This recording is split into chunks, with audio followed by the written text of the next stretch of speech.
An ideal gas at 27 degrees Celsius has a pressure of 760 millimeter of Hg. The gas is compressed isothermally until its volume is halved. The resultant pressure of the gas become, what's the thing? That is a question we are going to solve it now. So in the question it's a given the temperature is equal to 27 degrees Celsius, or if you are converting into Kelvin SI unit, it is 27 plus 273, it has to be equal to 300 Kelvin.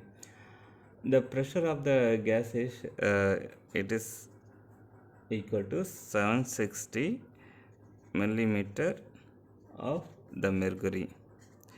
Then the gas is compressed isothermally until its volume is halved. Suppose the final volume, the final volume of the gas is halved, initial volume divided by 2. The resultant pressure of the gas become, what is the P? It is a question it's given.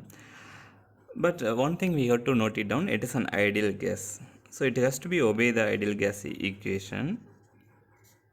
We know the ideal gas equation, it's equal to PV equal to N kBT, or the small n or T you can define.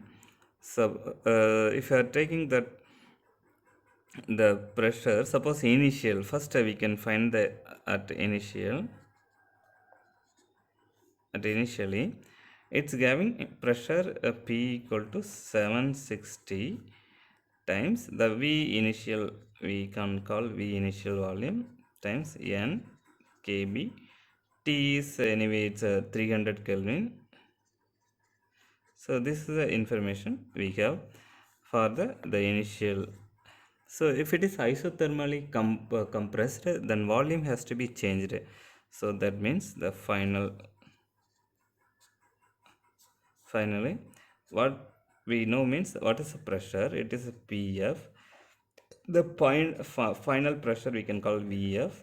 It's a number of particle won't change, N is same, Kb is a Boltzmann constant, the T also same because it is isothermally compressed. That means the temperature remains same. So it is a second equation. Now what we want to do, we have to divide these two equation. So you can just rearrange this one, 1 divided by 2, then we know what is the final pressure. So 760, it's a V initial, this is the first one, left hand side, then PF final, VF, that has to be equal to, right hand side is N kB 300 divided by N kB 300. If you are cancelling these two, it has to be equal to 1. We know the final volume, it has to be reduced to initial volume divided by 2. So 760 V initial divided by PF, the final volume is V initial divided by 2, this is equal to 1. You can cancel V initial. Suppose if PAF, this is 1 by 2, it is, if you are reverting this quantity, is 2 times 760. PF, it's going to the right hand side, it is in the numerator. So if you are multiplying this to 1, it will give 0 2 6 12, it's 1520. This is a PF. So you can define in terms of its units. So 1520 mm of the Hg. So this is the final pressure once if the ideal gas is reduced isothermally or compressed isothermally, it has to be at this pressure. So from the above calculation, we got the answer 1520 millimeter of Hg. So the option D is the right answer.